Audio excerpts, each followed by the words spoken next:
യമുന നദി വൃത്തിയാക്കുമെന്ന് തെരഞ്ഞെടുപ്പിന് മുമ്പ്, ഡൽഹി തെരഞ്ഞെടുപ്പിന് മുമ്പ് നരേന്ദ്രമോദി പറഞ്ഞ വാക്കിപ്പോൾ പാലിച്ചുകൊണ്ടിരിക്കുകയാണ് ബി ജെ പി. അധികാരത്തിലേറിയില്ല, അതിനു മുമ്പ് തന്നെ യമുന വൃത്തിയാക്കാനുള്ള പല പരിപാടികളും ആരംഭിച്ച് കഴിഞ്ഞു. യഥാർത്ഥത്തിൽ കെജ്രിവാൾ എങ്ങനെയാണ് യമുനയെ 10 കൊല്ലമായിട്ട് തിരിഞ്ഞു നോക്കാത്ത അവസ്ഥയിൽ കഠിനമായ രീതിയിൽ മാലിന്യം കൂമ്പാരം നിറയുന്നൊരു സാഹചര്യം രൂപപ്പെടുത്തിയതെന്ന് എല്ലാവർക്കും അറിയാം. അതുകൊണ്ട് തന്നെയാണ് ചരിത്രപരമായിട്ടുള്ളൊരു വിജയം ബി ജെ പിക്ക് ഡൽഹിയിൽ ലഭിക്കുകയും ചെയ്തത്. ഡൽഹി കെജ്രിവാളിൻ്റെ ഓരോ കള്ള പ്രചരണങ്ങളും ഓരോ കള്ളപ്രവർത്തനങ്ങളും ഡൽഹിയിലെ ജനങ്ങൾ തൂത്തെറിയുകയായിരുന്നു. തീർച്ചയായിട്ടും. അതായത് കഴിഞ്ഞ 10 വർഷമായിട്ട് യമുന നദിയിലെ ജലം അല്ലെങ്കിൽ ആ നദിയിലെ ജലം അശുദ്ധമാണെങ്കിൽ എന്തുകൊണ്ട് കെജ്രിവാൾ അത് പരിഹരിച്ചില്ല എന്നതായിരുന്നു ഉയർന്ന പ്രധാനപ്പെട്ട ചോദ്യം. ഈ യമുന നദിയിലെ വെള്ളത്തിൽ അല്ലെങ്കിൽ ആ ജലത്തെ വിഷലിപ്തമാക്കുകയാണ് BJP ചെയ്യുന്നത്. യമുനയിൽ വിഷം കലക്കുന്നു എന്നുള്ളതായിരുന്നു കെജ്രിവാളിൻ്റെ ഏറ്റവും പ്രധാനപ്പെട്ട ആരോപണം. ഹരിയാനയിൽ ഭരിക്കുന്നത് BJPയുടെ ഗവൺമെൻറ്റാണ്. ആ ഹരിയാനയിൽ നിന്ന് മാലിന്യങ്ങൾ യമുനയിൽ തള്ളുന്നു. അതുപോലെ തന്നെ ഹരിയാനയിലെ ഫാക്ടറികളിൽ നിന്നുള്ള രാസജലങ്ങൾ ഈ യമുനയിൽ കലരുന്നു. ഇത് വലിയ ബുദ്ധിമുട്ട് ജനങ്ങൾക്കുണ്ടാക്കുന്നു എന്നുള്ളതായിരുന്നു കെജ്രിവാളിൻ്റെ ആരോപണം. ഇത് പക്ഷേ എന്ത് ചെയ്തു, BJP കൂടോടെ പൊളിച്ചു എന്നൊക്കെ പറയുന്നത് പോലെ ഹരിയാനയിൽ നിന്ന് എത്രത്തോളം ഈ പറയുന്ന മാലിന്യങ്ങൾ ഇതിൽ തള്ളുന്നുണ്ട്, അതിൻ്റെ വിശദമായ കണക്കുകൾ, അതുമായി ബന്ധപ്പെട്ട കാര്യങ്ങൾ ഇതെല്ലാം കൃത്യമായി BJP ജനങ്ങൾക്ക് മുമ്പിൽ അവതരിപ്പിച്ചു എന്നുള്ളതാണ്. പിന്നെ തെരഞ്ഞെടുപ്പ് കമ്മീഷന് BJP പരാതി നൽകി. അങ്ങനെ പരാതി നൽകിയപ്പോൾ തെരഞ്ഞെടുപ്പ് കമ്മീഷൻ അതിൽ ഇടപെടുകയും എന്തിൻ്റെ അടിസ്ഥാനത്തിലാണ് BJP കുടിവെള്ളത്തിൽ വിഷം കലക്കി, യമുനയിൽ വിഷം കലക്കി എന്ന ആരോപണം കെജ്രിവാൾ ഉന്നയിച്ചത് എന്ന ചോദ്യം ചോദിക്കുകയും ഇതിന് കൃത്യമായ മറുപടി നൽകിയില്ലെങ്കിൽ വലിയ പ്രത്യാഘാതങ്ങൾ നേരിടേണ്ടി വരുമെന്നും തെരഞ്ഞെടുപ്പ് കമ്മീഷൻ അന്ന് തന്നെ പറഞ്ഞിരുന്നു. പക്ഷേ നിർഭാഗ്യവശാൽ ഈ പറയുന്ന കെജ്രിവാളിന് ഇതിൽ വലിയ മറുപടി ഒന്നും കൊടുക്കാൻ സാധിച്ചിരുന്നില്ല. എപ്പോൾ, ആര്, എന്ത്, എങ്ങനെ എന്ന ഈ 4 ചോദ്യങ്ങളായിരുന്നു തെരഞ്ഞെടുപ്പ് കമ്മീഷൻ ഉന്നയിച്ചത്. ഈ 4 ചോദ്യങ്ങൾക്കും അഴകുഴമ്പൻ മറുപടി മാത്രമാണ് ഈ പറയുന്ന കെജ്രിവാളിന് കൊടുക്കാൻ കഴിഞ്ഞത്. പക്ഷേ തെരഞ്ഞെടുപ്പിൽ പരാജയപ്പെട്ടത് കൊണ്ട് മാത്രമായിരിക്കാം ഒരു പക്ഷേ ഈ പറയുന്ന തെരഞ്ഞെടുപ്പ് കമ്മീഷൻ അരവിന്ദ് കെജ്രിവാളിനെതിരെ വലിയ നടപടിക്കൊന്നും പോവാതിരിക്കുന്നത് എന്നാണ് ഞാനിപ്പോൾ മനസ്സിലാക്കുന്നത്. അദ്ദേഹം അവിടെ ജയിക്കുകയായിരുന്നെങ്കിൽ തെരഞ്ഞെടുപ്പ് കമ്മീഷൻ നിർബന്ധമായിട്ടും ഇതിനെതിരെ നടപടി സ്വീകരിക്കുമായിരുന്നു എന്നുള്ളതാണ് നമ്മൾക്കിപ്പോൾ അറിയാൻ കഴിയുന്നത്. പിന്നെ പരാജയപ്പെട്ട ഒരു മനുഷ്യൻ്റെ നേരേക്ക് വലിയ നടപടി എടുത്തിട്ടൊന്നും കാര്യമില്ല, അതിന് ജനങ്ങൾ തന്നെ മറുപടി കൊടുത്തു കഴിഞ്ഞു എന്നുള്ളതാണ് നമ്മൾ മനസ്സിലാക്കേണ്ട ഒരു കാര്യം. ഇപ്പോൾ ഡൽഹിയിലെ ലഫ്റ്റനൻറ്റ് ഗവർണറാണ് ഡൽഹിയിലെ ഭരണത്തലവൻ എന്ന് പറയുന്നത്. കേന്ദ്രഭരണ പ്രദേശമാണല്ലോ. അങ്ങനെയായിട്ടുള്ള ഈ ഡൽഹിയിലെ ഭരണത്തലവനായിട്ടുള്ള ലഫ്റ്റനൻറ്റ് ഗവർണർ ചീഫ് സെക്രട്ടറിയും അഡീഷണൽ ചീഫ് സെക്രട്ടറിയും ഒക്കെ വിളിച്ചു വരുത്തിക്കൊണ്ട് ഈ യമുന നദിയിലെ ഈ മലിനീകരണ നിയന്ത്രണവുമായി ബന്ധപ്പെട്ട അല്ലെങ്കിൽ ഇതിലെ മാലിന്യങ്ങളെല്ലാം അകറ്റി പുനഃസംരക്ഷിക്കുന്നതുമായി ബന്ധപ്പെട്ട ചർച്ചകൾ നടത്തുകയും ഇത് ത്വരിതപ്പെടുത്തുന്നതിന് വേണ്ടിയിട്ടുള്ള നിർദ്ദേശങ്ങൾ നൽകുകയും ചെയ്തു. അതിൻ്റെ ഭാഗമായിട്ടാണ് BJPയുടെ ഗവൺമെൻറ് അവിടെ അധികാരത്തിലേറുന്നതിന് മുമ്പ് തന്നെ ആ വലിയ മഹായജ്ഞം ഇപ്പോൾ ഡൽഹിയിൽ ആരംഭിച്ചിരിക്കുന്നത്. ഡൽഹിയിൽ ഈ പറയുന്ന യമുന നദിക്കുടെ അടിത്തട്ടിൽ അടിഞ്ഞിട്ടുള്ള വലിയ മാലിന്യങ്ങൾ നീക്കുന്നതിനുള്ള വലിയ യന്ത്രങ്ങളുണ്ട്.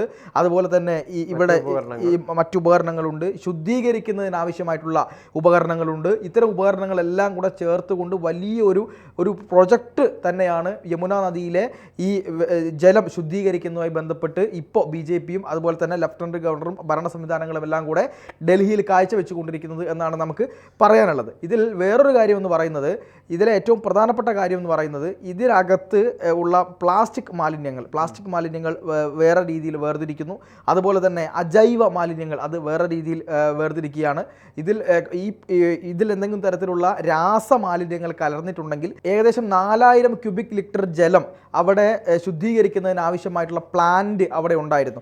ആ പ്ലാന്റിലേക്ക് ഇത് കൃത്യമായിട്ട് ഇത്തരം രാസമാലിന്യങ്ങൾ കലർന്നിട്ടുണ്ടെങ്കിൽ അതിനെ പോലും ശുദ്ധീകരിച്ച് അരിച്ച് ക്ലിയറാക്കി എടുക്കുന്ന രീതിയിലുള്ള അത്യാധുനിക മെഷീനുകൾ അവിടെ സ്ഥാപിക്കും എന്നാണ് ഇപ്പോൾ നമുക്കവിടെ അറിയാൻ കഴിയുന്നത്. ഡൽഹിയിലെ മലിനജല കുടിവെള്ളം വലിയൊരു വിധത്തിൽ അവിടെ കുടിവെള്ളം കിട്ടുന്ന ഈ നദികളിലെ ജലമാണ് അവിടെ എടുക്കുന്നത്. അത് ജനങ്ങൾക്ക് വലിയ ബുദ്ധിമുട്ടുണ്ടാക്കുന്നുണ്ട്. ഒന്ന്, മലിനമായ ജലം. 2, ഈ വായു പ്രതിസന്ധി. അതായത് അവിടെ ഏറ്റവും പ്രയാസം വായുവിനാണ് എന്നറിയാമല്ലോ. ഡൽഹിയിൽ വലിയ പുകയും അതുപോലെ തന്നെ നമ്മുടെ ഓക്സിജൻ്റെ ഒക്കെ നിലവാരം താഴോട്ട് പോവുകയും വലിയ ഒരുപക്ഷെ അടിയന്തരാവസ്ഥ പോലും പാരിസ്ഥിതിക അടിയന്തരാവസ്ഥയും ഒക്കെ പ്രഖ്യാപിക്കേണ്ട രീതിയിലേക്ക് അവിടെ പോയിട്ടുണ്ട് പലപ്പോഴും കാര്യങ്ങൾ എന്നുള്ളതാണ്, ആരോഗ്യ അടിയന്തരാവസ്ഥ.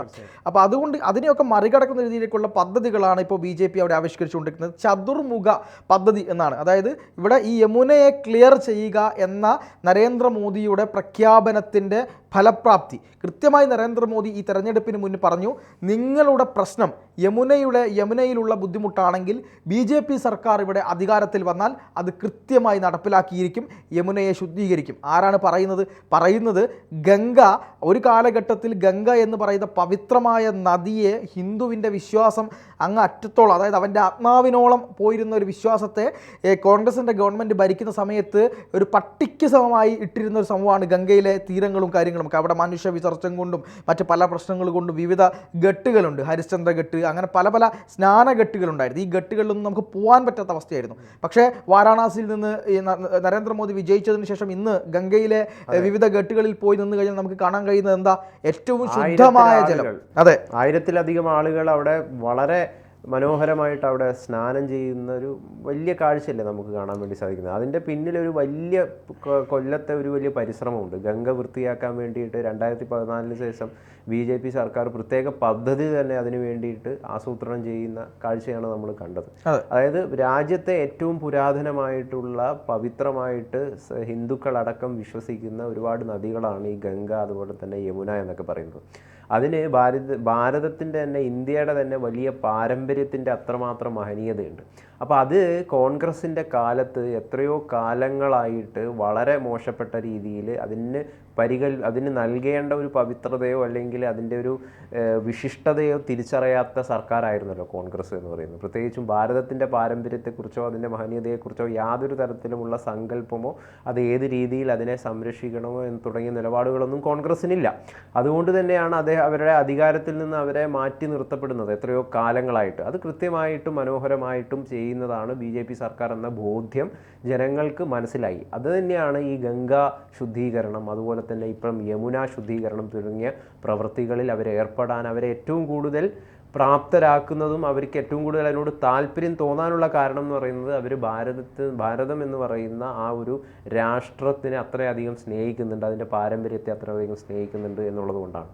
അത് മറ്റ് സർക്കാരുകൾക്കില്ല. അപ്പം വരുന്ന സർക്കാരുകൾക്ക് ഇതും കൂടി ഉണ്ടെങ്കിൽ മാത്രമേ ഈ രാഷ്ട്രം മനോഹരമായിട്ട് ഒരു ലോകരാജ്യങ്ങൾക്ക് മുമ്പിൽ ഒരു വലിയ രീതിയിൽ മുന്നേറ്റം സാധിക്കുകയുള്ളൂ എന്നാണ് നമുക്ക് മനസ്സിലാക്കാൻ വേണ്ടി സാധിക്കുന്നത്. തീർച്ചയായിട്ടും. അതുപോലെ തന്നെ ഈ ഡൽഹിക്കകത്ത് യമുന എങ്ങനെയാണ് പ്രശ്നത്തിലേക്ക് പോകുന്നത്, എങ്ങനെയാണ് അതുപോലെ തന്നെ ഡൽഹിക്കകത്ത് എങ്ങനെയാണ് യമുന ബുദ്ധിമുട്ടുകളിലേക്ക് പോകുന്നത്, ഇത്രയും മാലിന്യങ്ങൾ എങ്ങനെയാണ് യമുനയിലേക്ക് എത്തുന്നത് എന്നുള്ള പഠനം നടത്തിയപ്പോൾ മനസ്സിലാക്കാൻ കഴിഞ്ഞത് യമുനയിലേക്ക് എത്തുന്ന പ്രധാന അരുവിയുണ്ട്. ഈ അരുവി മാലിന്യങ്ങൾ കൊണ്ട് നിറയുകയാണ്. മാലിന്യങ്ങൾ കൊണ്ട് നിറയുന്നത് ഈ 2 പ്രധാനപ്പെട്ട അഴുക്കുചാലുകൾ ഉണ്ട്. അഴുക്കുചാലുകൾ എന്ന് പറയുന്നത് ഈ മഴക്കാലത്ത് വെള്ളം പോകാൻ ഉണ്ടാക്കിയ സാധനങ്ങളാണ്. ഈ അഴുക്കുചാലുകൾ എന്നറിയപ്പെടുന്നത് മാത്രമേ ഉള്ളൂ. പക്ഷേ അതിലേക്ക് അജൈവ മാലിന്യങ്ങളും ജൈവ മാലിന്യങ്ങളും ഒക്കെ കൊണ്ടു തള്ളുന്നത് ഡൽഹി നിവാസികൾ തന്നെയാണ്.